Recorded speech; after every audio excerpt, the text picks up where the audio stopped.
ഇറാനും അമേരിക്കയുമായുള്ള യുദ്ധത്തിൻ്റെ ഭീതിയിൽ നിൽക്കുകയാണ് ഗൾഫ് രാജ്യങ്ങൾ. ഇതേപോലെ വർഷങ്ങൾക്ക് മുന്നേ 1990-91 കാലഘട്ടത്തിലും ഗൾഫിനെ ആകെ ആശങ്കയിലാഴ്ത്തിയ ഒരു യുദ്ധം നടന്നിരുന്നു. സദ്ദാം ഹുസൈൻ കുവൈറ്റ് ആക്രമിച്ചതോടെ ലോകം മുഴുവൻ യുദ്ധഭീതിയിലായി. പ്രത്യേകിച്ചും ഗൾഫ് രാജ്യങ്ങളിൽ യുദ്ധസമാനമായ സാഹചര്യം തന്നെയായിരുന്നു. ആ യുദ്ധത്തിൻ്റെ നാളുകളിൽ സമ്പാദ്യമെല്ലാം ഉപേക്ഷിച്ച് പ്രവാസികൾ ജീവനും കൊണ്ട് നാട്ടിലേക്ക് മടങ്ങുമ്പോൾ പകുതി വഴിയിൽ തൻ്റെ സ്വപ്നങ്ങൾ ഉപേക്ഷിക്കില്ലെന്ന് ഉറച്ച് വിശ്വസിച്ച ഒരു മലയാളി ഉണ്ടായിരുന്നു. അദ്ദേഹമാണ് MA യൂസഫ് അലി. 1973 ഡിസംബർ 31 അബുദാബിയിലെ റാഷിദ് തുറമുഖത്ത് യൂസഫ് അലി എത്തിച്ചേരുന്നത്. അബുദാബിയിൽ തൻ്റെ ഇളയപ്പൻ MK അബ്ദുള്ളയുടെ ഗ്രോസറി ഷോപ്പിൽ യൂസഫ് അലി ജോലിക്ക് കയറി. സ്റ്റോർ കീപ്പറായും സെയിൽസ്മാനായുമൊക്കെ അദ്ദേഹം അവിടെ ജോലിയെടുത്തിരുന്നു. ചൂടുള്ള രാത്രികാലങ്ങളിൽ ടെറസിൽ വെള്ളമൊഴിച്ച് കിടന്നുറങ്ങിയതും അദ്ദേഹം പലപ്പോഴും പറഞ്ഞിട്ടുമുണ്ട്.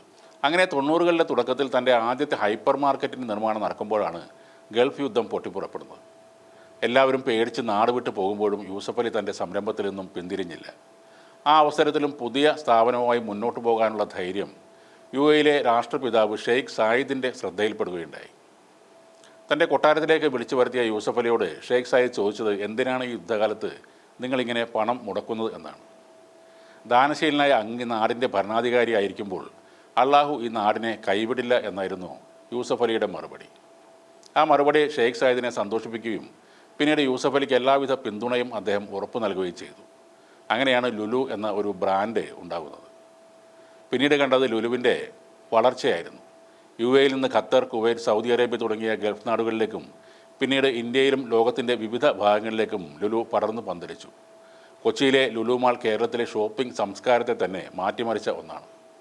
90കളിൽ തുടങ്ങിയ ആദ്യത്തെ ആ ഹൈപ്പർ മാർക്കറ്റ് പിന്നീട് ആഗോളതലത്തിൽ ശ്രദ്ധ നേടിയ വലിയൊരു ശൃംഖലയായി മാറി. GCC, ഈജിപ്ത്, ഇന്ത്യ എന്നിവിടങ്ങളിലായി ഒട്ടേറെ ലുലു സ്റ്റോറുകളും ഷോപ്പിംഗ് മാളുകളും ലുലു ഗ്രൂപ്പിന് കീഴിൽ ഇന്ന് പ്രവർത്തിക്കുന്നുണ്ട്. ഈ കഴിഞ്ഞ ദിവസം റീറ്റെയിൽ, റിയൽ എസ്റ്റേറ്റ്, ആരോഗ്യ, ഫിനാൻസ്, ടെക്നോളജി തുടങ്ങി വിവിധ മേഖലകളിൽ മികച്ച സാന്നിധ്യം അറിയിച്ച മിഡിൽ ഈസ്റ്റിലെ ഏറ്റവും സ്വാധീനമുള്ള വിദേശ ഇന്ത്യക്കാരുടെ The 100 NRIs പട്ടിക പുറത്തിറക്കിയിരുന്നു. Lulu group chairman MA Yusuff Ali തന്നെയാണ് മിഡിൽ ഈസ്റ്റിലെ ഏറ്റവും സ്വാധീനമുള്ള വിദേശ ഇന്ത്യക്കാരൻ.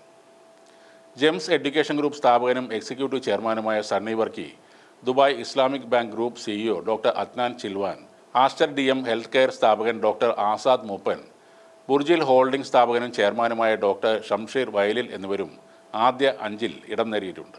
മിഡിൽ ഈസ്റ്റിലെ വാണിജ്യ വ്യവസായ മുന്നേറ്റത്തിന് MA യൂസഫ് അലിയുടെ സംഭാവനകൾ എടുത്തു പറയേണ്ടതാണെന്ന് മാഗസിൻ അഭിപ്രായപ്പെട്ടു.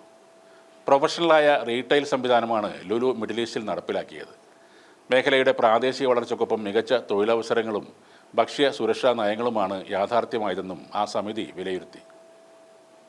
യുദ്ധത്തിൻ്റെ പശ്ചാത്തലത്തിൽ എല്ലാവരും കയ്യിൽ കെട്ടിയ സാധനങ്ങളും പണവുമായി രാജ്യം വിടുമ്പോൾ താൻ തുടങ്ങിവച്ച സ്ഥാപനം വിട്ടുപോരാൻ മനസ്സില്ലാതെ എന്തൊക്കെ സംഭവിച്ചാലും അവിടെ തന്നെ തുടരാൻ തീരുമാനിച്ച നിമിഷമാണ് അദ്ദേഹത്തെ ഇന്ന് കാണുന്ന വലിയൊരു ബിസിനസ്സുകാരൻ ആക്കി മാറ്റിയത്.